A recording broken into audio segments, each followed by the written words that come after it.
O Brasil vai acabar recuperando, até porque chegamos a um fundo de poço, resta ver se esse fundo é muito largo ou não.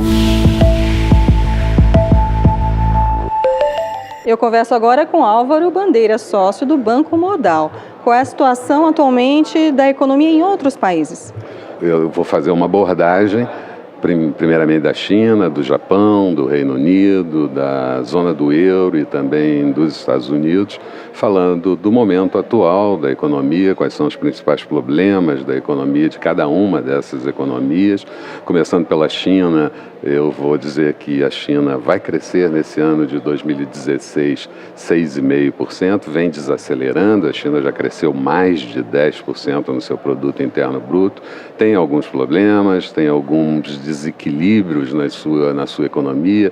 Nesse ano de 2016 teve um problema sério de saída de recursos de capital estrangeiro que saiu da economia chinesa, mas aparentemente todos esses problemas estão sendo contornados por Xi Jinping, presidente da China, e seu primeiro-ministro Li Keqiang, e certamente eles vão apresentar bons resultados ainda para o ano de 2016 e 2017. Tem problemas com financiamento via o que a gente chama de bancos sombras, os shadow banks, que financiam boa parte da economia chinesa, mas esse problema ocorre há mais de 10 anos e certamente ainda vai perdurar por algum tempo.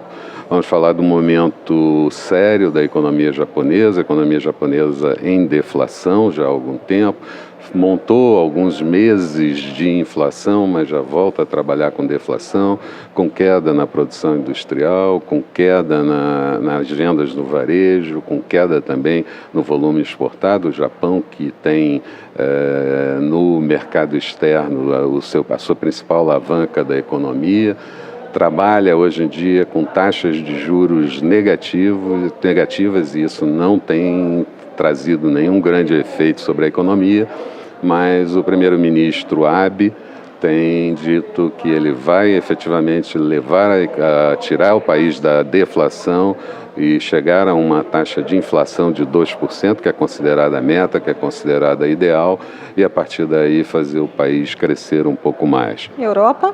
Europa, eu vou falar um pouco de zona do euro. Na zona do euro cresce, mas cresce lentamente, cresce, mas cresce com taxa de juros negativa, cresce com indicadores de atividade industrial e de serviços desacelerando, produção industrial também caindo, venda no varejo também desacelerando, e isso certamente acabou redundando numa distensão monetária, numa flexibilização monetária feita pelo Banco Central Europeu, e essa distensão aparentemente está dando certo. Tem um senão, que é a saída do Reino Unido da União Europeia, o que nós chamamos de Brexit, que pode certamente afetar todos os indicadores de conjuntura da zona do euro, que tinha um interface, que tinha uma relação muito próxima com o Reino Unido.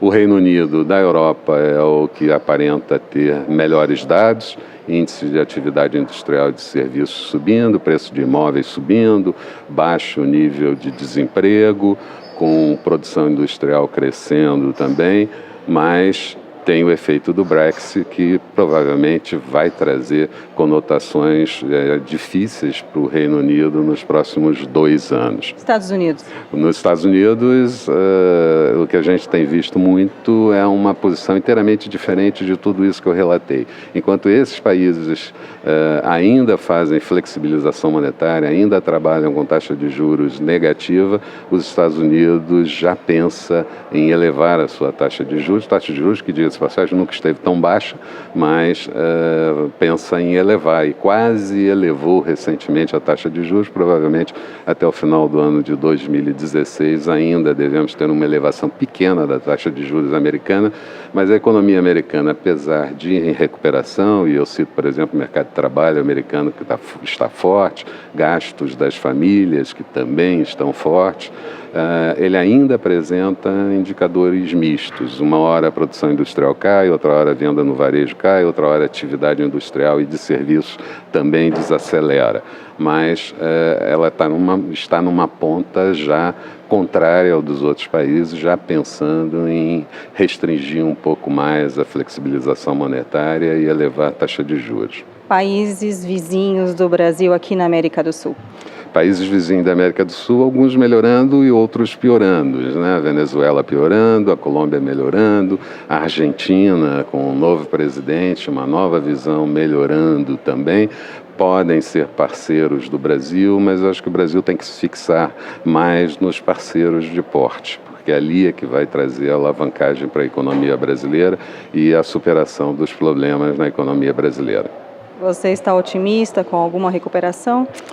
Eu acho que sim, o Brasil vai acabar recuperando, até porque chegamos a um fundo de poço, resta ver se esse fundo é muito largo ou não, mas chegamos a um fundo de poço, alguns indicadores de economia certamente vão melhorar, mas o que se tem é um trabalho muito grande de mudar o rumo da economia. O Brasil precisa fazer um ajuste fiscal muito forte, o Brasil precisa fazer um ajuste no sistema previdenciário dele, que consome boa parte dos recursos e é o grande responsável pelo déficit fiscal brasileiro, que é insustentável. Então, é preciso mexer, primeiramente, nessas duas vertentes, depois fazer uma reforma trabalhista, essa reforma trabalhista que vai gerar maior produtividade e maior competitividade do Brasil. Vai melhorar em 2017, 2016 é um ano de ajuste, 2017 melhora, 2018 provavelmente melhora mais um pouco, mas é necessário fazer todos esses ajustes. Álvaro Bandeira, muito obrigada pela sua participação aqui na Ducascope TV. Eu que agradeço. Obrigado. Luciene Miranda para a Ducascope TV.